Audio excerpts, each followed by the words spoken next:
Yeah. Master Bravo here again. We're briefly going to talk about episode 9, but we're going to dig deep into the yin and yang mystery of Jin Seol, who is Bu-Yeon. Yes, it is no coincidence that Jin Seol was a powerful blind priestess who danced a spell that made it rain the ice stone. She was blind. She was powerful. She summoned, and she had the power to summon the ice stone, which saved the kingdom 200 years ago. But we won't go into the chaos that came about with the arrival of the ice stone. We're just going to focus today on how Jin Seol is Bu-Yeon. So Bu-Yeon was dead in her mom's womb at 9 months. She never came out because she was dead.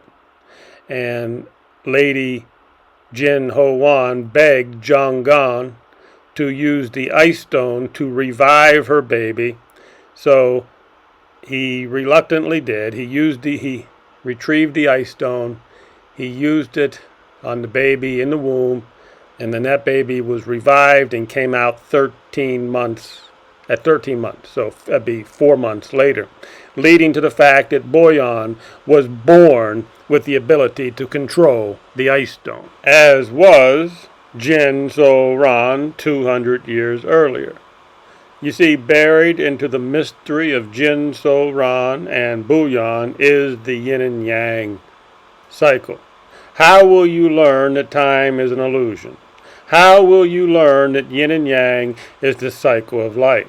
How will you learn that time is not linear from Jin Seol directly to Bu-Yeon? But these illusions turn into cycles, the yin and yang cycle. The writers of this show hope to teach and entertain you of the cycles of life. The first clue that you were given to this fact was in episode 1, explaining the 4 seasons. Remember the 4 seasons, the 4 mages? This is the metaphor, the first metaphor that we get of the yin and yang cycles. And the ice stone even explained that to its users when it arrived into the kingdom by changing from ice to fire to stone to water and back to ice again. The cycles. In episode 1, Jang Gang tells us why soul shifters run wild. It's because he says the body clashes with the souls it carries. Why is that important? This is why Bu-Yeon lays dormant in Mudogi's body and lets Naksu run the show, so there is no clash between the souls. Bu-Yeon is smart enough. She is the ice stone, of course. She's smart enough to lay dormant, except when Mudogi, or John-uk for that matter, are in mortal danger. Remember when Mudogi was being tortured? Bu-Yeon came to the surface and saved her. Okay, by now you realize that Bu-Yeon is on a mission, and Naksu will help her. That's why she brought Naksu into her body, because Naksu is going to help her complete the mission. If you want to know why Bu-Yeon used her powers to make Naksu come into her blind body, even though Naksu had picked another body, that is simple. Bu-Yeon lost the ice stone, and to get it back, she will need the help of a powerful Naksu. You see, Bu-Yeon feels energy. That's how she goes through life. She feels the power of the energy of all the things around her, because she is the ice stone. Okay, so let's briefly talk about episode number 9 and what John-uk is up to. He, after defeating the crown prince in an official duel using his master's signature move, Tunsu, he has been accepted into the Songgrim school. This is a lifelong goal for him to follow in his father's footsteps. So this is very important for him. He's regained, his gate of energy has been opened up.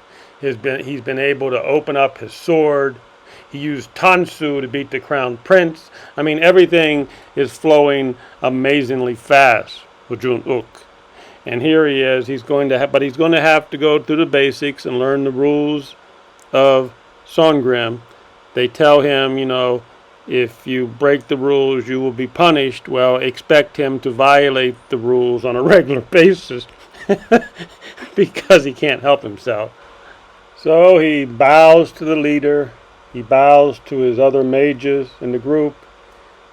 He is accepted. He is now a mage. And they have a big party at the end of the day. Everybody gets drunk. Even the crown prince shows up and shows that he's not going to hold a grudge. It was a fair fight and he's going to move on. So, I mean, if any of this makes sense to you, please hit the like button so I can make more of these videos in this great show. For you see, if Bu-Yeon is truly the Ice Stone, it would take a lot more than Jin Mu throwing her off the boat to kill her. It's going to take a lot more than that. That's for sure. Okay, so just a quick refresher on how did Jin Mu get the Ice Stone. Here's a very young Bu-Yeon who found it. Jin Mu was amazed at her power. I mean, she was just a young child. He threw her off the boat. He thought she was dead, but like I said, it's going to take a lot more than that to kill the Ice Stone. So let's go over let's speculate on a couple things that, you can think about, okay? So number one, 200 years ago, Seol Ran used a dance spell to summon the Ice Stone. But chaos followed. After the Ice Stone fell, everybody started fighting for it. It was chaos. Everybody was killing each other. They were fighting over the Ice Stone. Seol Ran, who was blind, she might have been badly injured. And the founder of the kingdom may have used the Ice Stone to save her soul. Something to think about, isn't it? How about if the founder put his blind love soul into the Ice Stone? Is it that far-fetched? Remember what we learned, if you watched my last episode, we learned that the Ice Stone is not limited in shape, size, or form. Bu-Yeon flatly said, we are in the Ice Stone. We are in the Ice Stone. So the founder of the kingdom put his dying love, Seol Ran, into the Ice Stone to protect her. If you know that time is an illusion and the cycles are running constantly, okay, then it would not even be 200 years later that Jang Gang unknowingly put Seol Ran into the womb of Lady Jin when her child was died at 9 months. So remember, okay, when we're looking at it in linear form, supposedly 200 years later, if you're looking at it in Western linear form, Lady Jin is pregnant, but her child is dead, and they use the Ice Stone to revive the child. And if Jin Seol Ran is in the Ice Stone, and they use the Ice Stone to revive the baby in Lady Jin, are you following me here? Then Bu-Yeon is Jin Seol Ran. Okay, so in closing, I'll give you one more thing to think about till the next episode comes out on Saturday. Speculate on this. It is my suspicion that a young Bu-Yeon, we don't know this yet, but it's possible that a young Bu-Yeon secretly had a crush on a young Jung-uk.